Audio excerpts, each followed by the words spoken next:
This is GT Time. I'm your moderator, Kyle Bossman, and joining us as always is our uniquely talented and knowledgeable panel, including, in his second appearance, Michael Huber. Hello. It's gonna be a lot of fans fact-checking now. To see if that was really his second appearance. I think it is. In luck. his 33rd appearance, Daniel Bloodworth. Wow. I don't even keep count, so there you go.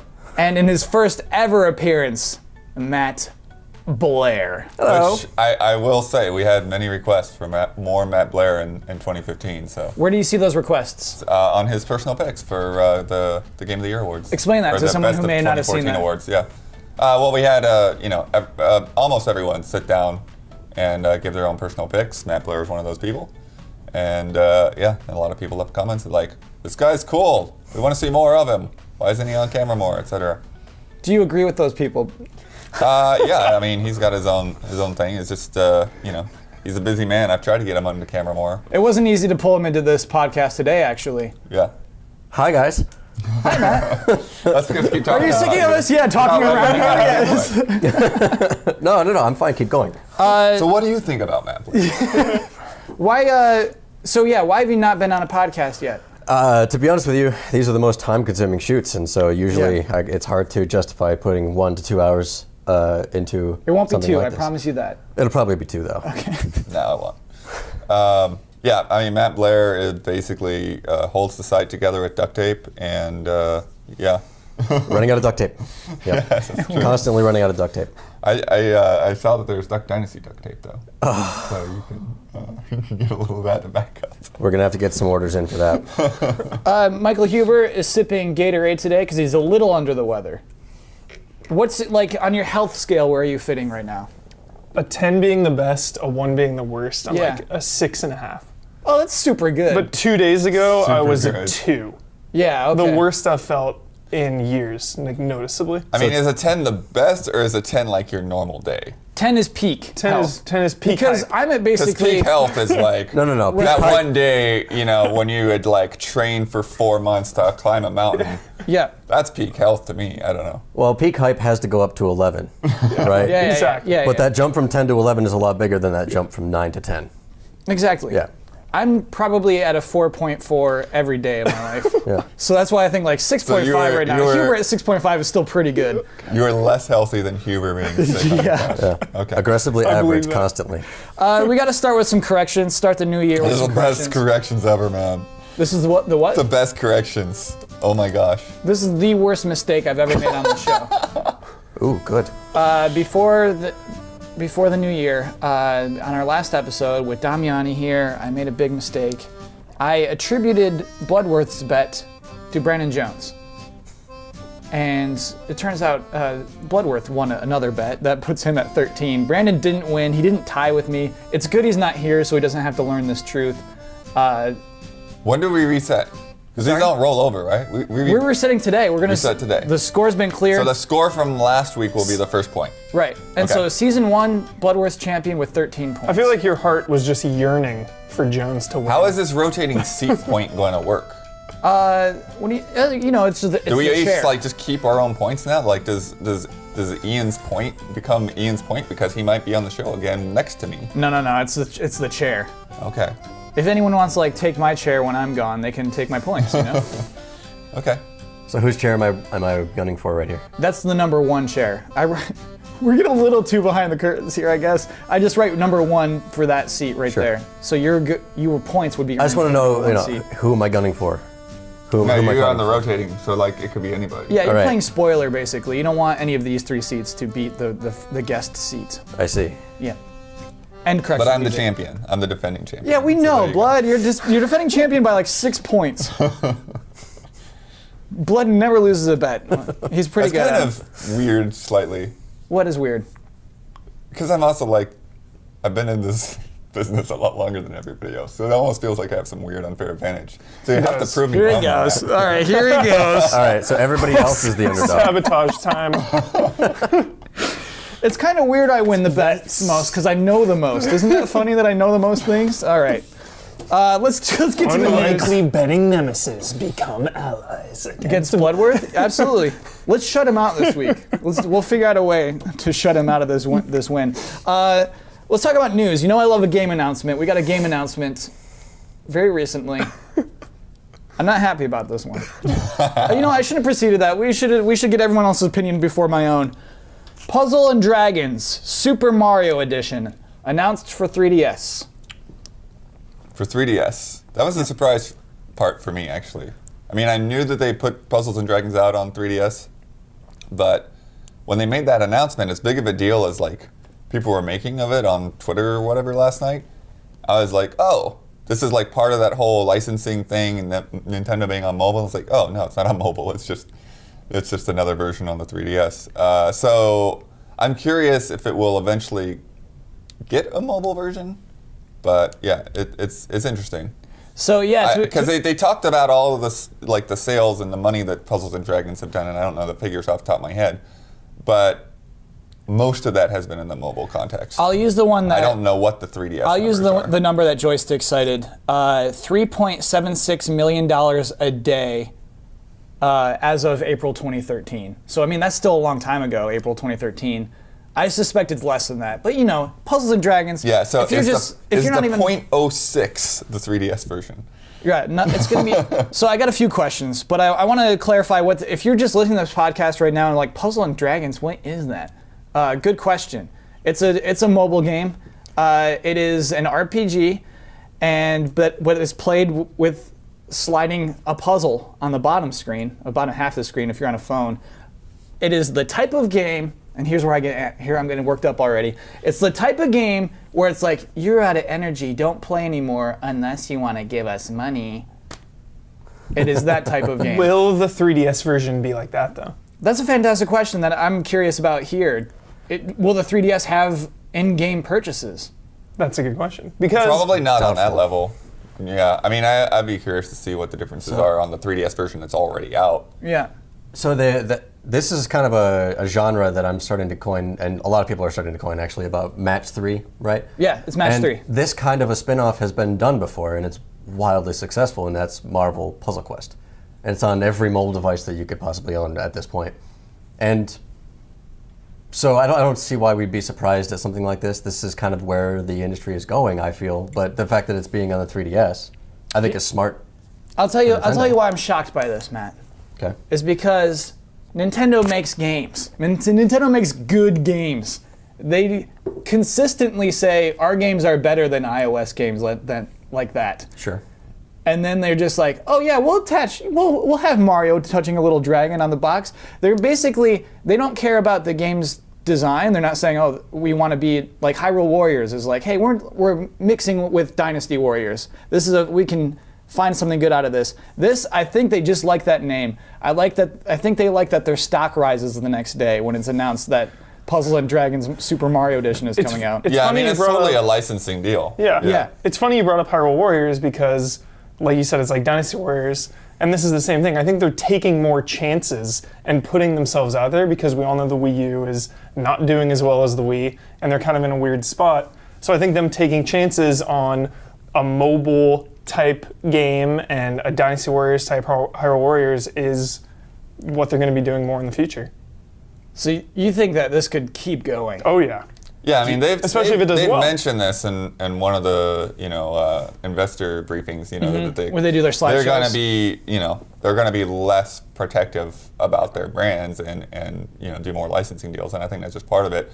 I think somebody even mentioned that like Nintendo's not publishing this. Gung Ho is still publishing it. you Yeah. know. That's insanity. Yeah. Why? Why is that insanity, Kyle? It looked fun to me. Like these are the types If of this game is- I want on 3DS. I don't want these big, like AAA, huge God of Wars and Last of Us's type games on a handheld. I want a pick up and play Mario Kart style, one round here, one puzzle here, Well, and handheld I type think game, and this too- looks fun to me. Yeah, I do want to look into their model because it would be interesting to see if there are people that just really like that game, but don't want to be annoyed by that kind of thing that you're saying with the like buy more or whatever. And if, Yeah. if the 3DS version just lets you play the game then hey, like there's a reason to get that if you can play the game without being annoyed by it. You're right. I would cool off a lot more if it is that kind of thing. If it's like a $40, buy it in the store, you have everything. Yeah. Don't have no in-app purchases. The thing is, the reason this game is successful, Dragon and Puzzles, Puzzle and Dragons, one puzzle, multiple dragons. Puzzle and Dragons is popular is that it has those stupid little, hey, speed this up with some money, microtransactions. Right. That's why it makes millions of dollars a day. But you look at something like Marvel Puzzle Quest, which is, I guarantee you, far more successful than I think the original Puzzle Quest probably was. That's Yeah. true. Like, tying that franchise into it, great idea, because you get people into it that didn't realize they even liked that kind of a game. So Yeah.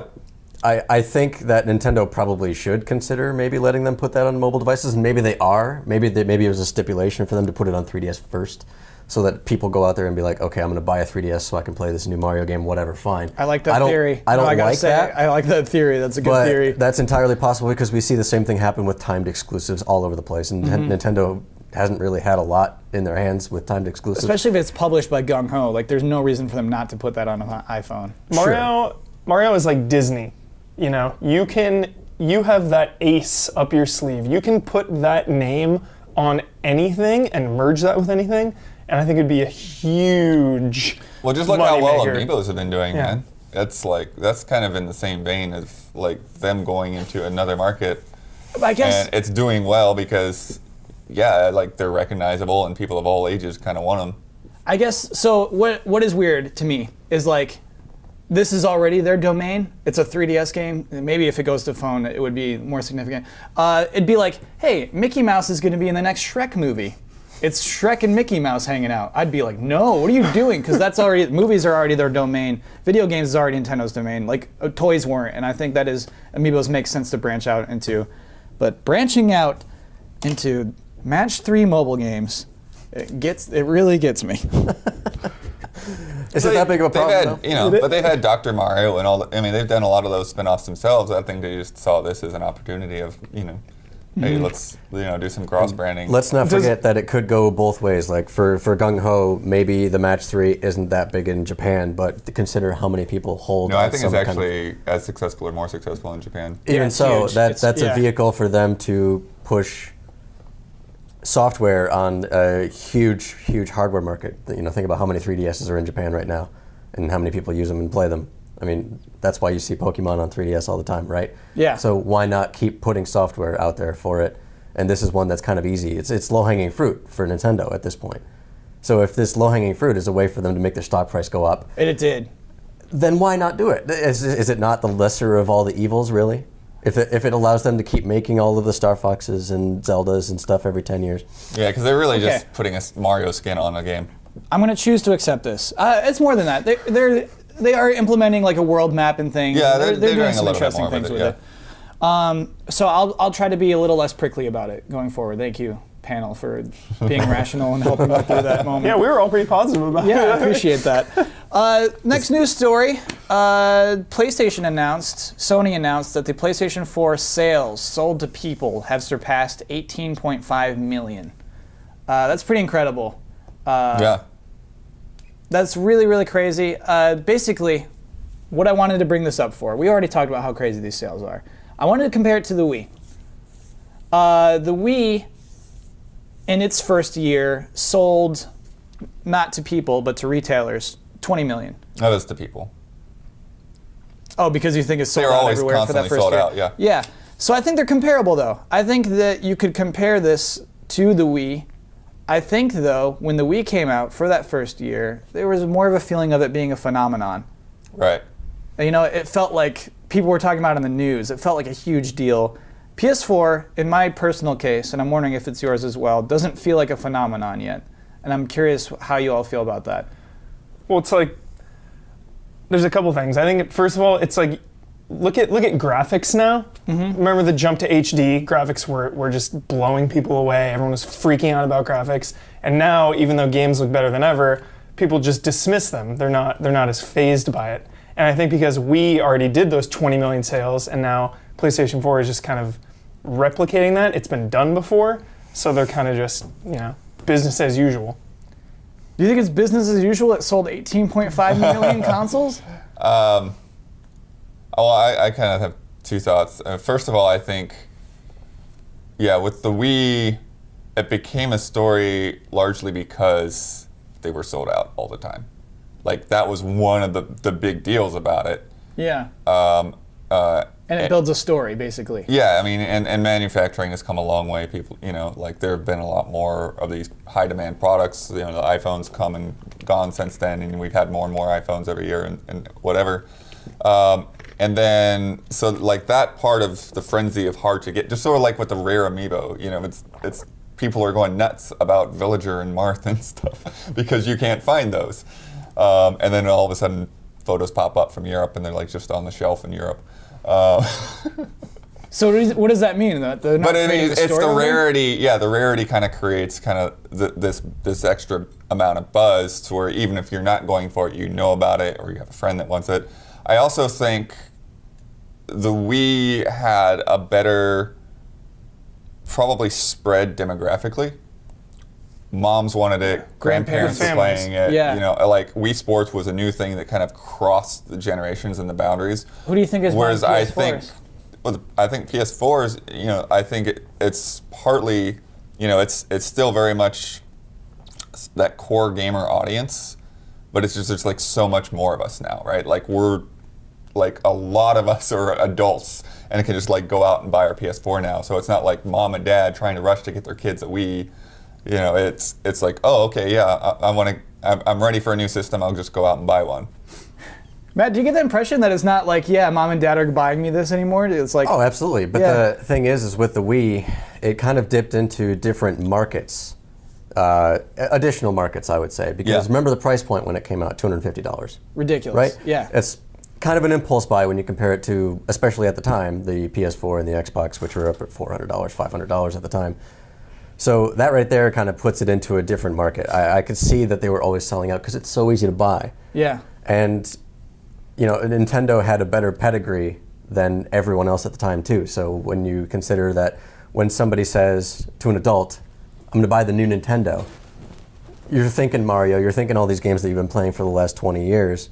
That's pretty easy to pay $250 for a system that you have the promise of this history on. Yeah. Now, Yeah. I think if you say I'm getting the new Nintendo now, people would be like, "What are you talking about, man? Like, what is it? What are you referring to?" I think you're right. I think it doesn't work. That doesn't fly anymore, basically. And I feel... Well, go sorry, ahead. no. I mean, when you look at the lessons we learned in terms of PlayStation over the whole console wars of the last generation, we learned some pretty important things, and Sony kind of nailed them. Right, lower price, get it out first. That was a huge deal. Also, easier to develop for, I think, is probably the most important. Easier to thing. develop for, also huge Yeah. on the back end. But like when you Yeah. talk about a consumer's perspective, you could argue that there wasn't a whole lot of software out there that made any sort of system seller movements, but they still sold close to 20 million units. And I think the reason for that is they got it on the shelves first, they got it out there for a lower price, and the longer it's out there for both of those things, the more tempting it is for somebody like us to be like, I skipped, think about all the people that skipped the last generation too. There were actually quite a few people who just went with PC and didn't really want to get into the console wars. A lot of people bought a Wii, A lot of people bought a Wii. but they were the grandmas. Those were our grandmas. I think that you probably have, and it may not be as significant, but you probably have a decent portion of those sales, people who actually didn't buy into the last generation, Yeah. who are finally thinking, okay, well, now they've finally gotten their stuff together, and I'm going to go ahead and invest in this one. Like, this is the leap that I want to make. Add to that all the people who bought a 360 because they did that same thing last generation. Like, well, now I want to catch up on PlayStation.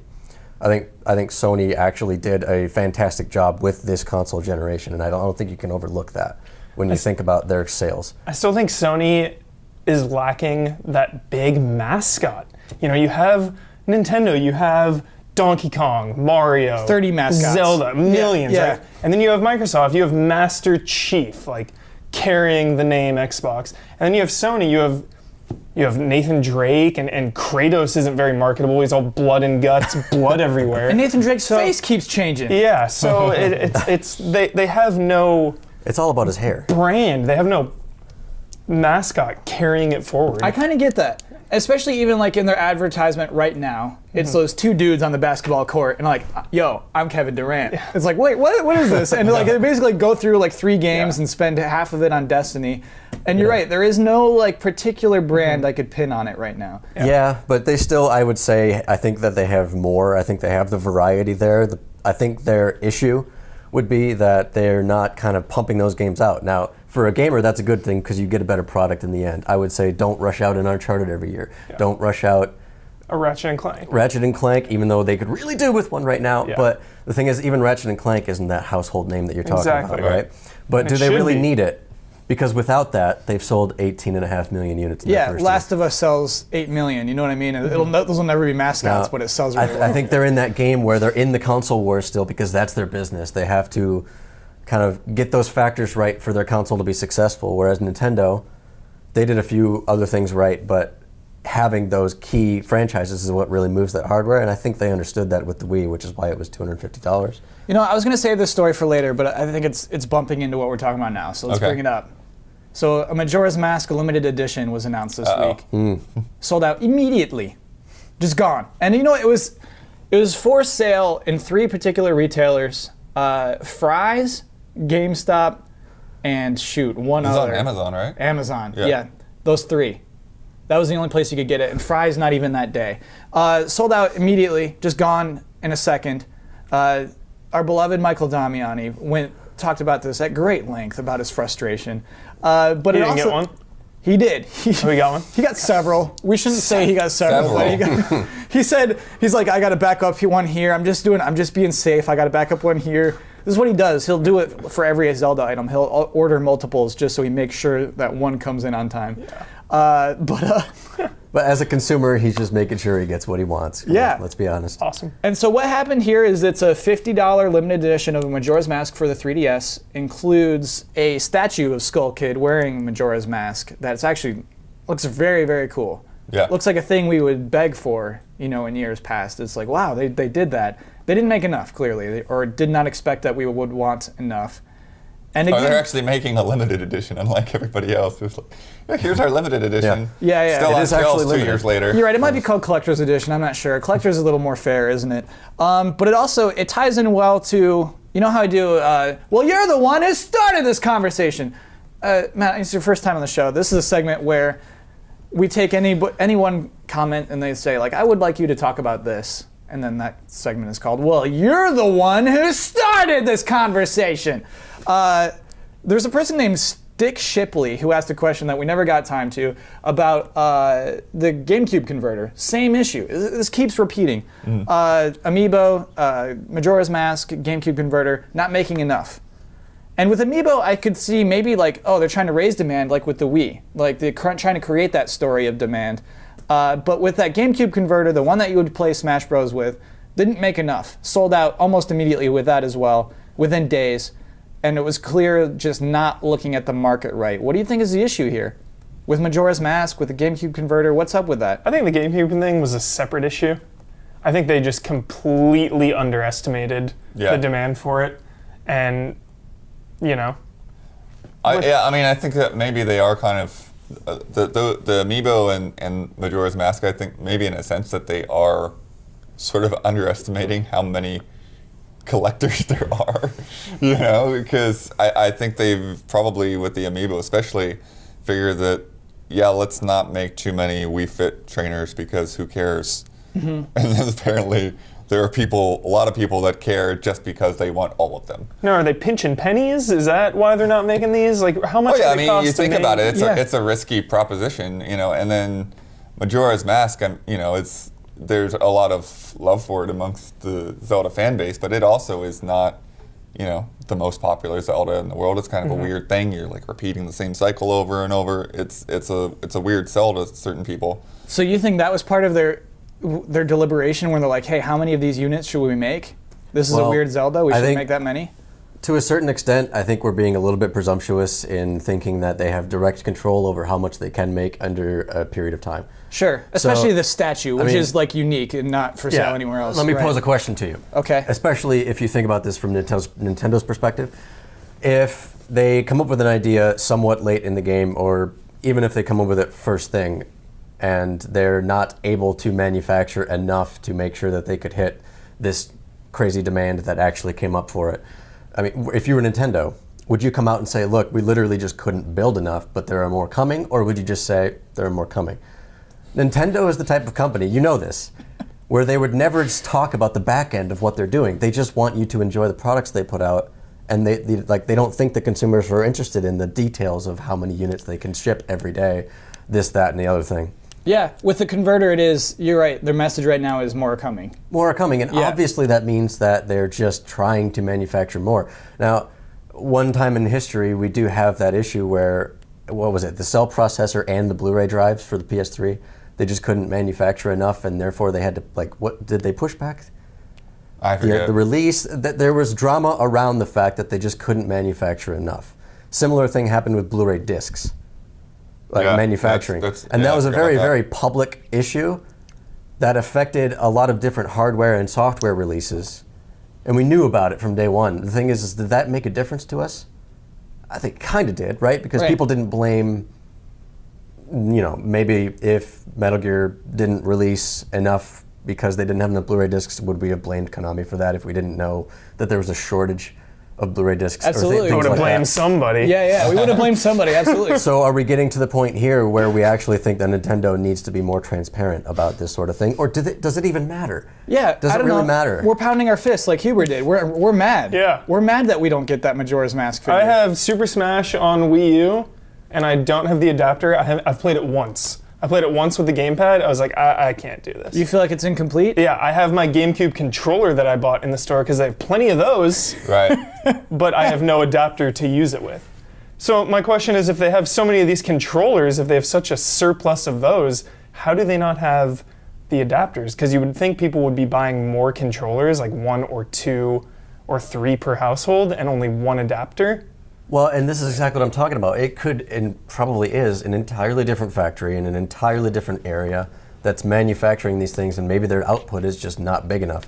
If it comes down to being that simple, then maybe Nintendo should just say something if people are actually getting cheesed about it.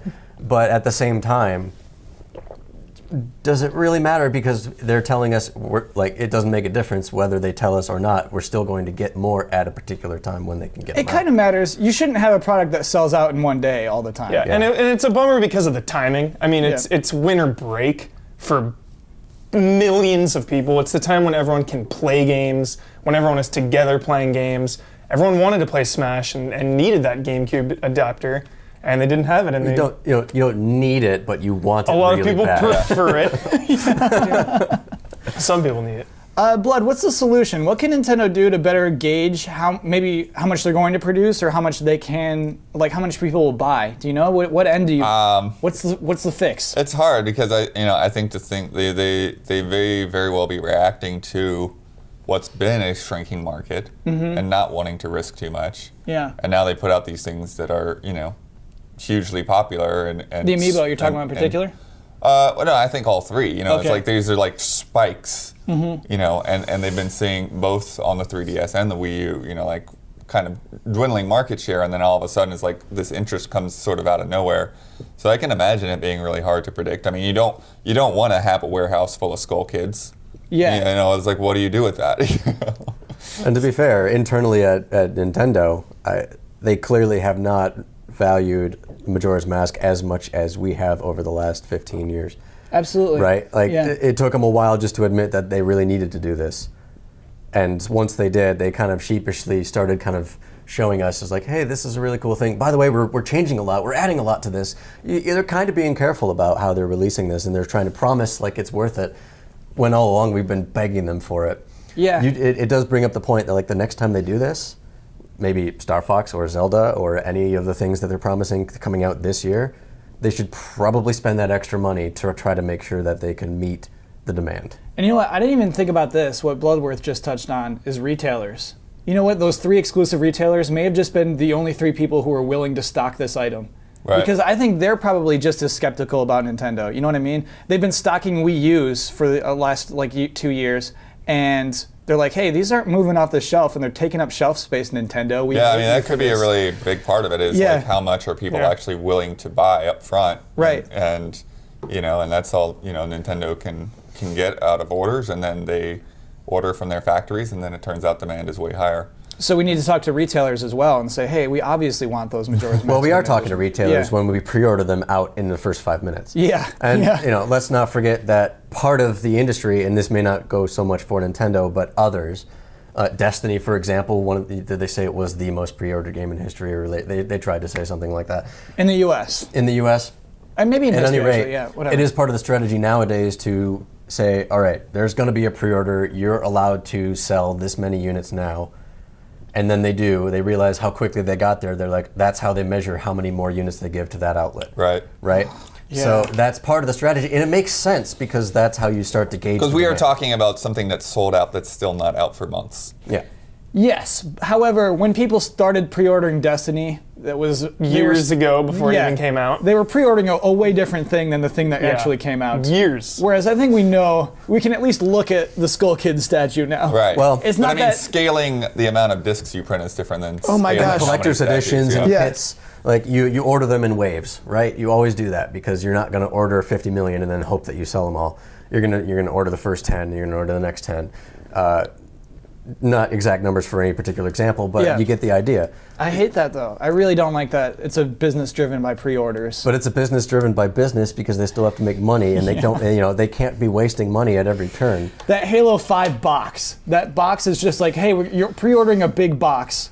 I think it's like $250. We don't know what's inside yet. Well, they didn't say that. It's like you don't know what's inside yet, but here's what it will look like.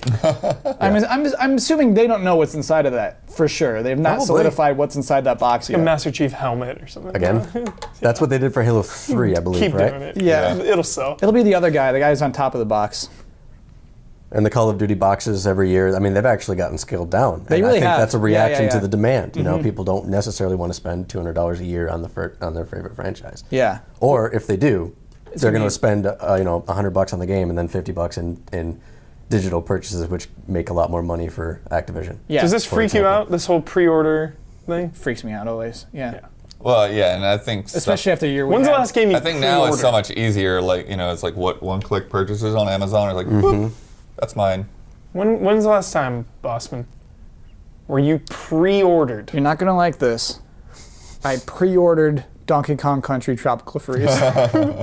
Which you probably didn't even need to. You could Yeah, I know. I'm go probably to the store. Yeah, you probably would have had it quicker just not doing that. All right, let's move on. Sling TV coming to Xbox One. What is Sling TV? Another fantastic question, question. Savannah. Who would know? This is Dish Network, satellite network, cable provider. Well, I guess it wouldn't be cable; it'd be satellite. Same thing. It's their initiative to sling to you like cable networks like ESPN, Cartoon Network, Disney Channel, Food Network, etc., for $20 a month, which is frankly a steal. Yeah. Getting ESPN alone for $20 a month is a steal, To those who want ESPN. which are many, I feel like. Yeah. But that is my first question to the panel: is like, would you bite on this? Are you a potential customer for something like this? Huber seems like yes. Yeah, because I pay for cable. I'm one of the few people I know that actually has cable, and it's Yeah. like $160 So much. a month. That's so much money. I split it with my roommate, so it's like $80 a month. And you're getting internet with that, though, right? And I'm getting internet. Let's be clear Yeah, about what okay. you're I'm getting internet. Sure, too. sure. But I use it a ton. I DVR a ton. I watch every show imaginable. But it's funny that they mentioned Food Network in there and ESPN. Because I feel like those are the two channels I watch the most. Wait, what do you watch on Food Network? We've never talked about Food Network. Food Network is my my go to gosh. sleep channel. It's my Okay. like That's throw cool. throw Yeah, on yeah. Chopped or throw on I Iron fall, Chef. I fall asleep to Finding Bigfoot for whatever dumb reason. So you're a cable. you pay for cable as well, then? I don't pay for anything. I just reap the benefits. Wait, what does that mean? My roommate has There it is. DirecTV and a billion movie channels, and I just watch them. See, that's the best solution. Find somebody else to pay for everything. Blood, what does your your roommate say when you're mooching off that cable? Nothing. He put the box in the room. He's Okay. got boxes in every room for everybody. That's a cool roommate. Serious. Do you know how much that bill is? No. Oh, I bet it's ridiculous like Huber's bill. Well, like that's what is that? That's $20 a month. So I mean, it's probably figured into my $240 rent, a but year? whatever. And it's cool. It's like Netflix in that you could cancel it at any moment, unlike cable or Month-to-month contract. Month to month, exactly. Yeah, Now- if you combine that with Netflix, so if you have Netflix and Sling TV, what do you need I got it. cable for anymore? So what Hero would be missing is, I think, HBO. Which is also going to have a standalone. It's gonna but go. then It's now gonna go you're- on its own. Yeah. Yeah, you're just Yeah. Let's talk for a second. okay. Just 1 second, because Yeah. I've heard this conversation 100 times before, right? Hulu was a similar conversation for something like this, and the service that you pay for, you still have to watch ads, Yeah, right? So it wasn't what everybody kind of hoped, but there's also a limited amount of content on it. You can't watch every episode that's come out this year. It's only the last 5 episodes, and well, not a Hulu and Plus. you can't watch it on certain devices. No, Hulu Plus is the same thing for No, a I love lot Hulu of Plus. content. I love it. It is great. Yeah, I'm not saying that it's terrible, and I'm not saying people shouldn't pay for it or enjoy it. Yeah. But what it isn't is a replacement for cable, right? And what it isn't is, or what it is a giant asterisk being like, we're going to provide as much as we can, but they still have their hands tied behind their back for so much stuff. Yeah. Now, live events, sporting events, things like that, there are a lot of different networks, Fox affiliates that cover hockey, baseball, football, all those other things. ESPN doesn't mean that you get to watch every sports game that you want. So what is Slingbox really giving you for $20 a month Monday Night Football. on broadcast? Yeah, Okay. that'll be live. You're getting what you pay for. It's You're getting basically- $20 a month. That's such a good price. To call it what it is, it's a competitor with PlayStation Vue. Like PlayStation announced they're doing a live TV thing similar to this. I think they mentioned more partners, but I'm not sure they mentioned ESPN. And so basically, they have like warring cable networks now. This is really strange for these two video game consoles. So I think what we have is the two extremes trying to meet each other, but I don't think we're going to get it still anytime soon. But maybe it's a good step, and this is what I want to ask you guys: is do you think it's a big enough step? We have cable and satellite and DirecTV charging us a lot of money for a lot of channels we don't want and some that we do, right? Yeah. And then we have these other services coming out that offer maybe some that we want, some that we maybe don't, but we're paying a lot less, so it's kind of okay. Is this a big enough step towards us being able to just buy the channels we want? Absolutely. HBO making its own app that you can just pay for HBO individually. I think the next day cable subscriptions are going to drop off so Yeah. hard. I think that's huge. I think that's basically where everyone's going. I watch a lot of shows, and I think the biggest thing is getting those specific channels that house a lot of the shows that you watch. So I think AMC would be a big draw for Walking Dead and, Hell on Wheels and other shows like that. So maybe if they had a system where you could pick which channels you wanted, like if you had more freedom, if you're like, all right, $20 a month nets you these channels, Yeah. $25 a month nets you these, kind of a tier-based. See, we've had that before, and that's evolved into what we have now, which is cable and satellite, right? What you're really looking for, ultimately, the best case scenario here is that you only pay for the programming you want, right? Which is funny, that brings up a huge thing about baseball. The Dodgers station, Time Warner Cable, has the rights to Dodgers baseball, and they're charging all these people extra money for their cable bill, and they don't even watch Yep. Dodger baseball. Right. Yet those people are paying for it. Time Warner is charging them. Yeah. Right. It's like, I don't even want to pay for this channel, so like, this is a And huge That's why problem. this is so cheap. Is Yeah. because we don't need Dodgers. Yeah. But the contracts are so layered between all of these companies that Yeah. the companies themselves are going to be the ones that have to change the game because they hold all the cards. That's why it hasn't changed already. Yeah. Right? So in order to get the best of all these different worlds, what we don't necessarily need is for Slingbox to do stuff like this, even though it might be a good deal for a really specific group of people because that's all that they can offer. We really need the game to change at the top, right? I think this is it. I think this is the game changing. I think we're watching it right now. I think in order to appease the people that are holding the cards, we're probably going to end up having to spend more than we would like on some sort of solution that allows them to give us our content and just the ones we want, but not necessarily everything else. Right? I think it's too tangled right now. Yeah, and back to AMC, I feel like they have a big partnership with Netflix because Netflix always gets all of their shows a few months after it's over. So I don't know. If Yeah, I mean, I think that the user experience is probably the main thing that is going to keep cable and satellite going because, now if you want, like let's say like you're Huber and you've got this list of shows, you've got to go and figure out, okay, which of these shows are on Hulu, which are on Netflix, which are on iTunes. Exactly. Yeah. Like which are on the Sling. It's like you have Yeah. to. Like you have to be somebody that honestly cares enough to go and seek all of that stuff out. Whereas with normal cable, it's like you can just flip through channels. This is perfect for you. Flip through channels, figure out what you like. Yeah. If you want to record it, hit the record button, and you're done. Yeah. Business-wise, it just doesn't make sense and imagine like every channel that you like is owned by something else that owns a lot of different channels, right? And one conglomerate might own a lot of channels you like, but they don't own every single one. Do you think it'll ever get to a point where you just pay per channel? I think the It's only like way you pick each channel, they all cost differently. the only way that you could get that to happen is if you pay a premium, and like the nature of the word premium is that it's more than standard. You're going to be paying premiums for each channel, and you're going to start liking a lot less content unless you feel like paying a lot of money. And combined, that's the thing. I'm kind of glad, a little bit, that the major cable companies haven't figured out a way to do this yet. But we've seen this in all of the in-app purchases and all the things you want to talk about, microtransactions and things of that nature. It's a lot easier to charge us a little money a lot of times than it is to charge us more money now. So while we're getting hot and heavy about our monthly subscriptions, another news story, PS Now, the streaming service on PlayStation, announced its subscription pricing this week.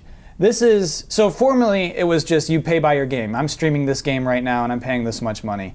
Now you can subscribe. You can do 1 month for $20 or a 3-month package for $45.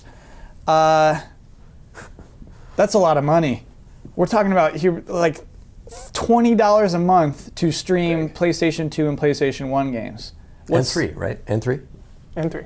And 3, yes. Mm-hmm. What's strange about it, Isn't there some kind of 7-day trial or something as well?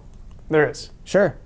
Just to try it out and make sure it works with your internet connection? Yeah, exactly, which I think is fantastic, and definitely everyone should do that.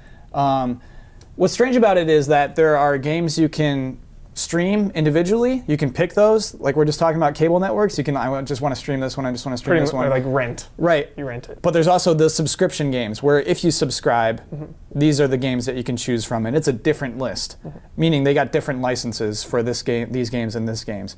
And so I guess first question should be, is that a good price? Can we talk about that price? I think it's a little high. It's way high, right? Yeah, I think 15 would have been a lot more comfortable. I subscribe to GameFly, which is $16 a month. Now you have to go through the hoops of putting it in the mail, getting it back, and going through all that. But you have access to brand new games, all the new games, and rarely is a brand new game unavailable. If you only have that game in your queue and you're just waiting on that brand new game, you usually get it within a couple days. And this selection is it seems dated. I think it's perfect for people that skipped like PlayStation 3 that didn't have a PS3 or a PS2, and PS4 is maybe their first or only second console. I think this is beautiful for those people that can just pay the $45, get all these games for 3 months, and just burn through them quick, and then be done with it. That's what I would do. But you don't see it as something that should continue. You don't see it like a year-round. This Like, I'm going to subscribe to PlayStation Now for a year. Yeah. I don't really see. Yeah, actually, I do that. I do kind of get that feeling that, yeah, this is something that you would do for a limited amount of time. Like, if I'm going to spend that amount of money, then I'm just going to burn through these backlogs for however much time. And yeah, to be fair, I mean, $20 is about what you would spend on a lot of used games. It's. Or if you would go out and buy, 4 or 5 used games. You're right. The value is there. It's just, it's just a weird thing because it still feels sort of unproven to me, the whole streaming aspect of it. Right. So, I guess it's out there now and it's worth looking into, but it's. Are you going to try it? It's strange to it's strange to play a game and then never really own it. Yeah, absolutely. So, I guess we can compare it directly to Netflix. Because again, it's not the games that are out now most of the time. It's games that have been out for a while, like Netflix, brings you the movies, and not even the cream of the crop, to be serious. Those games that have been out for a while, and so I guess what's encouraging is that it is trying to capture that aftermarket for games. This will be money directly going to those people who made those games. When Well, the publisher. probably. The Trying to publishers, attack anyway. used games again. Yeah. I think Darksiders 2 isn't there unless Right, they're going yeah, to some yeah. other company entirely. The people who own the license. The money's going to those people who have the license, those poor people who own licenses. But as opposed, to just like all of the money being at GameStop, it's like a second revenue source for old games, which I think is encouraging. Just very expensive, I feel like. Matt, do you think they need to offer more games or make it less money? I think they plan to offer more games, and I think that they chose their prices very carefully. I think that they're not planning on absolutely everybody and their mother signing up to PlayStation Now. And honestly, I think this says, even though we already had our PS Now beta and alpha, I think this is still a beta towards where PlayStation might be going. And to be honest with you, not just PlayStation, but everything. I mean, you look at how Netflix changed the game for movies in general and TV, right? Like. Put all the video stores out of business, then jack up the price. No, they didn't even jack up the price. It's just look how much more Netflix service totally they're did. offering you, right? When Netflix first started and they only started charging you like for instant like $6.99 or something like that, and it went up a couple of bucks a month or whatever. But look at how much more they put on there. Now I know that they sometimes have problems. Their contracts go up and some of your favorite content goes down, and you get mad at them. Fine, that's the business they're in. That sucks, but. Since Netflix went into business, especially with their instant streaming, almost every single major network has started putting their own content online for free with advertisements, figuring out how to make that stuff more available to us as opposed to us having to DVR it, or even back in the day, VCR recording stuff. Like, we never had that stuff to begin with. Nobody thought it was a priority until Netflix boomed. And then suddenly clones started happening, and suddenly this is what we want. Yeah. Right? So I understand PlayStation's kind of initiative to try to make sure that if this is where it's going, they want to get it right first. And they've spent a lot of time putting this together, right? And they waited because hardware wasn't right for it. Like, they talked about this stuff when PlayStation 3 was still out. Oh yeah, I mean it was Gaikai. It was previously Gaikai. Basically. Exactly. We're still rolling and, off you that. know, the hardware wasn't ready, and they didn't want to put it out because they just weren't doing it right, or they just couldn't do it right enough. Yeah. And now we're having it now. Like they put it out in the beta. They put it out. They were very honest about it. Don't use Wi-Fi. Your hardware is what the problem here. It's not our service, but we're just waiting for it to catch up. And meanwhile, this is where we think it's going. I'm very glad that they're taking the time to try to work out all of the bugs. Now, you might look at that as a gamer and say, well, I buy 6 to 12 games a year. This isn't worth it for me. It's another $45 to play games that I already own. It's not for you. It's for people who want to catch up, like Huber was talking about, and it's for Sony to figure out how to perfect that system before they even consider taking their entire platform in that direction. Well, That's the way and look at it. I think too, it's as they mentioned when they first announced it, it's how do we deal with the backwards compatibility issue, and I think that's part of it. If you've already gotten rid of your PS2 or your PS3, and you want to go and you want to play Dragon Quest VIII, then it's probably not on there yet, but it's like It's definitely not. Yeah, you If it was, I'd sign up. you start streaming it, and especially for certain types of games, because I think that's one of the barriers too. Is some games it's going to work better than others. A game that's turn-based is going to work way better on streaming because it doesn't have to be perfectly synced to what you're doing. Yeah. Whereas if you're going Street to play Fighter is a ridiculous. fighting game or Yeah. a racing game or something like that, it's probably not a good idea. Yeah. I'm surprised there's no PS Plus kind of loyalty or discount or anything. That's a fair point. know? You're basically Yeah, if two you're subscriptions. double at Yeah. that point. subscribing, yeah. So I have a feeling. that kind of shocked me. I have a feeling in that the only thing I can guess is that they probably assume that if you're already paying for PlayStation Plus, you're not really in the market for PlayStation Now. That's interesting. Why do you think that? Well, if you're paying for PlayStation Plus, that means you're consistently buying games, and you're also consistently getting free games. Mm-hmm. It almost feels like PlayStation Now is a somewhat competitor, at least while the PlayStation 3 is still relevant, to PlayStation Now. I mean, Because you're still getting PlayStation Now- games on PS3 that would probably be pretty suited for buying PlayStation Now. So buying both doesn't make sense, but one or the other makes sense to me. Yeah, I think. And it could also It's be more like a expensive, really though. easy way to budget out. Like if you have kids or something, it's like, oh, $20 a month, and then they can play as many games as they want. You Yeah. know? Let's go ahead and for pick up a kids, game yeah. on PlayStation Now. Yeah. And the other two, the kind of other side of it is that this is not just a PS4 thing. Right. Like they're showing TVs and things like that. It's on at CES. Samsung TVs. Yeah. Yeah. And all of the games that you can play as of right now, and probably going forward for a good time until they figure this particular detail out, is that you don't need PlayStation Plus to play the multiplayer of any of these games. Now, I don't know if there's multiplayer available for all of them or any of them. Actually, I haven't done that part of the research. But if they plan on offering it for these games, if it's not available now, how do you get past that, right? If there's probably going to be a PS Plus version of this going on if they start streaming PS4 games and include the multiplayer and all the functions you need Plus for. Because Yeah. obviously you'd have to pay for both if you want to take advantage of both. So where are they going to go from here? Are they going to tie it into Plus? Probably for that reason alone. So do you think there'll be tiers of Plus then, maybe? 'Cause, I mean, Probably. I don't know. there's also PlayStation View, a whole other subscription. Do you remember when they first announced Plus, or before they announced Plus? I think details leaked on Plus. And Okay. There were shots of some kind of a PowerPoint presentation or something like that. I don't remember this, but keep going. Heard about PlayStation Plus, and I don't know Yeah. if they were calling it Plus yet. They were talking about membership services, and PlayStation's membership services were supposed to have tiers. Oh, I kind of do remember that. I think it's a good thing it doesn't, to be honest. Yes. I think it's very well suited right now for what it is, but I would not be surprised to hear about, maybe even by E3, plans to say, well, we're going to integrate all of these cool things. Thanks for helping us test it. Yeah, that sort of thing. it only makes sense, much like how Huber's paying for internet and television to the same place. Like, it makes sense to combine them. They should obviously do that. But you're right, I think they're just figuring it out still. My first impression is I think they should probably lose money on this, on PlayStation Now, in order to just get people doing it. Much like the Netflix jacking up the price once the video stores are closed, like you said. I think that's probably what they should do. I think it definitely should be cheaper, in my opinion. Well, if it were cheaper, maybe they would lose money. Maybe they don't anticipate enough people paying for it. Yeah. Right, we're in the baby phases. It's a zygote. Let's do our closing bet. Let's wrap up this episode. All right. Here we go.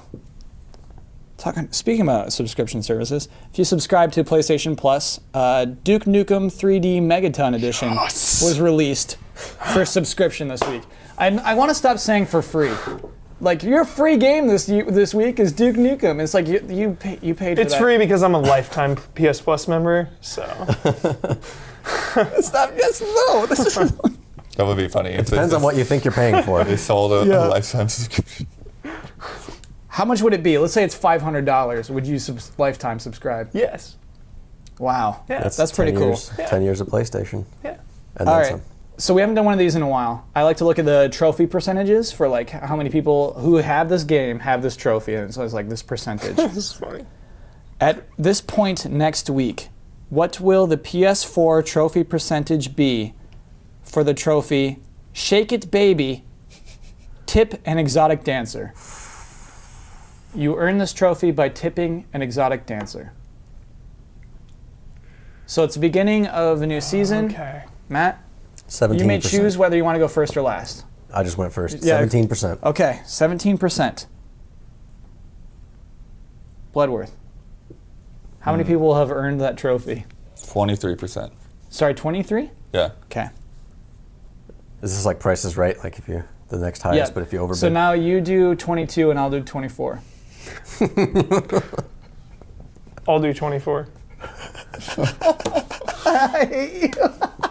So what happens if we all overbid? Is this still the closest? No, it's whatever's close. It's whatever is closest. All right, and so I will do 22 to lock Bloodworth out of that Oh my first God. win. I feel good about this one. We've never done that. We'll never do that again. That's rotten. That's poor That's what sportsmanship. happens when you get us together. Because no, it's obviously, I'm mad you made me do that because it's obviously way more than that. It is so easy to get that trophy. It's going to But be do you like, know how many people download the game The that first- don't even play it? The first stripper, though, is not in the first stage. hold on, let me lock those in. Keep going. So I don't know how long people are going to play. They might just hop in, mess around for a little bit, and then never That makes play it a again. smart bet. You're right. It's With in the a- free games, you're not as motivated to go through it.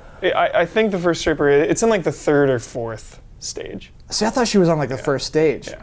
I'd be willing Hollywood to bet. Holocaust, not there. I would be willing to bet, Okay. by the way, and I don't know when they take this into account. If you add it to your library versus download it versus play it, I would say more than half of the people who just have Plus that got it, like add it to their library, download it, don't even play it. If those count.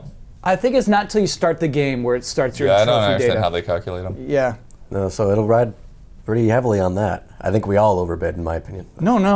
You want to know my honest bet? My honest bet is 70%. No. No. Way Yeah, too yeah, high. yeah. Way too high. Way too high. See, That's now I insane. want to unlock the bets and go with 70. Yeah, no, you better get people to play it. I think 20 to 30 is a really good bet. Somewhere in there. I think it's 7. I'm super mad that well, we made a deal. We had to block out blood. What if blood still wins and it is 23%? Then there'll be no stopping him. Let's talk about the bets from 3 weeks ago, last month's bets. Oh, this is gonna be like our first time finding out live who wins. I wanted to do something completely random. So the bet was, what will be the last digit on the views of that week's episode of GT Time? Oh, digit. That's right. Yeah. Wait, but when do you lock it in? So you're checking now, I see. Yeah, so, right, we're gonna see right now what the views are. Hold on, I gotta turn off airplane mode. Okay, we're getting there. Goodness. This is really exciting. Were you on an airplane? Yeah, so I put it on airplane mode just so it doesn't like buzz the whole time. I feel like we need a telestrator for this. A telestrator. You watch Just sports. keep going. Yeah, that's for like highlighting plays and things. Yeah. What would you use it for in this instance? Circling the number, Kyle. Oh, like people, you're just gonna have to take my word for it. Okay, clicking on shows on the GameTrailers.com website. Okay. Okay. It's going to take forever. Oh, it's not taking forever. We'll see how deep GT Time is on the list. Oh, we're on number 4. This is cool. Good promotion. You're welcome. Okay, here it comes. Loading now. We have our spinning thing.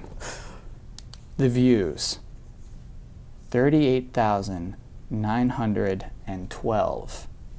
Which makes the winning bet. Ian, you got it? I think it's Ian. I think it's me. Yeah, Ian bet 1 and Bloodworth seat, which is closest to 2. So Bloodworth starts out the year with 1 point. Wow. Well done. Good job, Ian. We tried so hard to block. All right, can I karma change my right bet to 70 now that we already blocked? Oh, okay, They are all right, it's locked. locked in. If it's locked in, it's locked. Oh my God. I'm so mad about that. I'm so mad.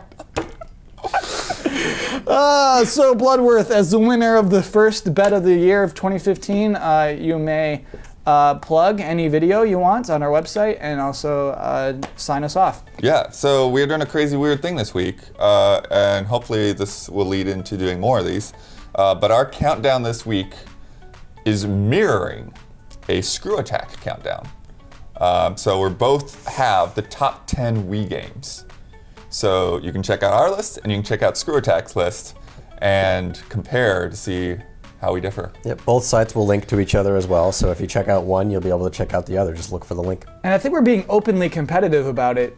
Oh, it's a battle. Yeah. It's versus Screw It's Attack. versus Screw Attack. Yeah. Would you say it's versus Screw Attack? I don't know. It's versus. It's But it's great to versus. just see, talking to those guys and working with them again. So Yeah, and they're gonna put Wii Sports on it.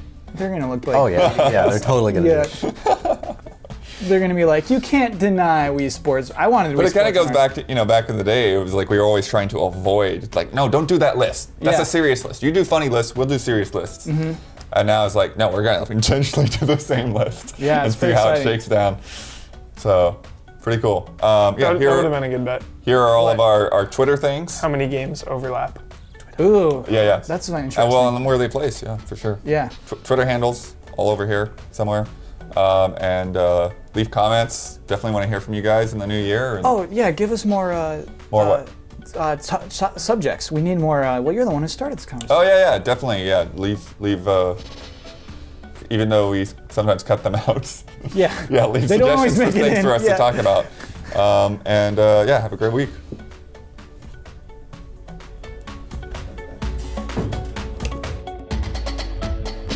I love.